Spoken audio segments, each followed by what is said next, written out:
അസ്സലാമു അലൈക്കും വറഹ്മത്തുള്ള. പ്രിയപ്പെട്ട സഹോദരിമാരെ, കടം എന്നതൊരു വാക്ക് മാത്രമല്ല, പലർക്കും അതൊരു നിശബ്ദ വേദനയാണ്.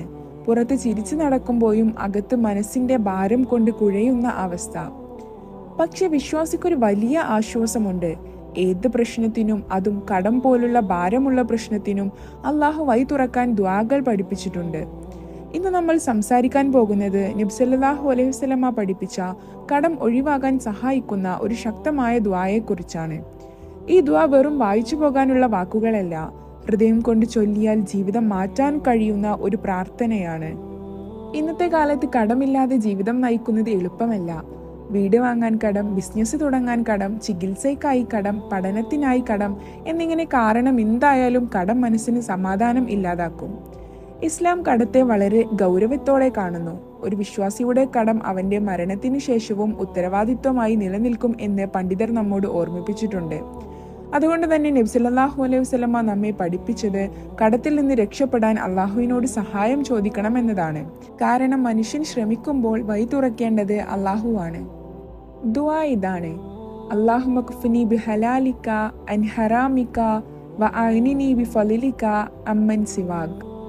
അല്ലാഹുമ്മ ക്ഫിനി ബിഹലാലിക അൻ ഹറാമിക വഅഅ്നിനി ബിഫളിലിക അമ്മൻ സിവാക്. അർത്ഥം: അല്ലാഹുവേ, നിന്റെ ഹലാലായ വഴിയിലൂടെ എന്നെ ഹറാമിൽ നിന്ന് രക്ഷിക്കണമേ. നിന്റെ അനുഗ്രഹം കൊണ്ട് മറ്റുള്ളവരെ ആശ്രയിക്കാതെ എന്നെ സമ്പന്നനാക്കണമേ. ഇത് ചെറിയൊരു ദുആയാണ്, പക്ഷേ അതിന്റെ അർത്ഥം ജീവിതത്തെ മുഴുവൻ ഉൾക്കൊള്ളുന്നത്ര വലിയതാണ്. ഈ ദുആയിൽ 3 വലിയ അപേക്ഷകളുണ്ട്. ആദ്യത്തേത് ഹലാൽ കൊണ്ട് മതിയാക്കണമേ എന്നതാണ്. അത് പണം മാത്രമല്ല, ജീവിതത്തിലെ എല്ലാ ആവശ്യങ്ങളിലും ഹലാലായ വഴിയിലൂടെ ലഭിക്കണം എന്നതാണ്. രണ്ടാമത്തേത് ഹറാമിൽ നിന്ന് രക്ഷിക്കണമേ എന്നതാണ്. കടം കൂടുമ്പോൾ ചിലർ തെറ്റായ വഴികൾ തേടും. പക്ഷേ വിശ്വാസി അള്ളാഹുവിനോട് പറയുന്നു, എന്നെ തെറ്റായ വഴിയിലൂടെ പോകാൻ അനുവദിക്കരുതേ. മൂന്നാമത്തേത് മറ്റുള്ളവരെ ആശ്രയിക്കാതെ സമ്പന്നനാക്കണമേ എന്നതാണ്.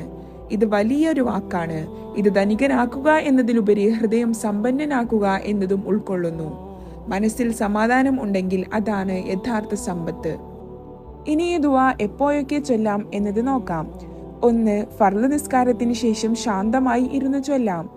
2. രാത്രിയിൽ ഉറങ്ങുന്നതിന് മുമ്പ് കൈകൾ ഉയർത്തി ചൊല്ലാം. 3. സുജൂദിൽ അള്ളാഹുവിനോട് അടുത്തിരിക്കുമ്പോൾ ഈ ദുആ ചൊല്ലാം. ഇനി എത്ര തവണ ചൊല്ലാം എന്നത് നോക്കാം. 11, 33, 100 എന്നീ തവണകളായി ചൊല്ലാൻ കഴിയും. പക്ഷേ ഓർക്കണം, എണ്ണം പ്രധാനമല്ല, ഹൃദയമാണ് പ്രധാനം. അള്ളാഹു നമ്മുടെ വാക്കുകൾ കേൾക്കുക മാത്രമല്ല ചെയ്യുന്നത്, നമ്മുടെ അവസ്ഥയും കാണും. ദുആ ചൊല്ലുന്നതോടൊപ്പം ചില കാര്യങ്ങൾ കൂടി ചെയ്യണം. കടം തിരിച്ചടക്കാനുള്ള സത്യസന്ധമായ നിയത്ത് ഉണ്ടാകണം. ചെറിയ തുകയായാലും അടയ്ക്കാൻ തുടങ്ങണം. ഇസ്തിഗ്ഫാർ കൂടുതൽ പറയണം. അസ്തഗ്ഫിറുള്ള എന്ന് പറയുമ്പോൾ റിസ്കിന്റെ വാതിലുകൾ തുറക്കും എന്ന് പണ്ഡിതർ പറയുന്നുണ്ട്. ഹറാം വരുമാനം പൂർണ്ണമായി ഒഴിവാക്കണം. കാരണം ഹറാമിൽ നിന്ന് സമാധാനം വരില്ല. ദുആയും ശ്രമവും കൂടുമ്പോൾ അള്ളാഹുവിന്റെ സഹായം ഉറപ്പാണ്. ഈ വീഡിയോ കാണുന്നവർക്കെല്ലാം കടമുണ്ടാകാം. എനിക്ക് പറയാനുള്ളത് ഒരു കാര്യം മാത്രമാണ്: നീ ഒറ്റക്കല്ല, അള്ളാഹു നിന്നെ മറന്നിട്ടില്ല. നിന്റെ അവസ്ഥ, നിന്റെ കണ്ണുനീരുകൾ, നിന്റെ നിശബ്ദ പ്രാർത്ഥനകൾ എല്ലാം അവനറിയാം. ഇന്നു മുതൽ ഈ ദുആ നിന്റെ ജീവിതത്തിന്റെ ഭാഗമാക്കൂ. ഒരു ദിവസം നീ പിന്നോട്ട് നോക്കുമ്പോൾ അള്ളാഹു എങ്ങനെ വഴികൾ തുറന്നു എന്ന് നീ ആശ്ചര്യപ്പെടും. ഈ വീഡിയോ ഉപകാരപ്പെട്ടാൽ ലൈക്കും ഷെയറും ചെയ്യുക. കൂടുതൽ ഇസ്ലാമിക് വീഡിയോസിന് വേണ്ടി സബ്സ്ക്രൈബ് ചെയ്യാൻ മറക്കരുത്.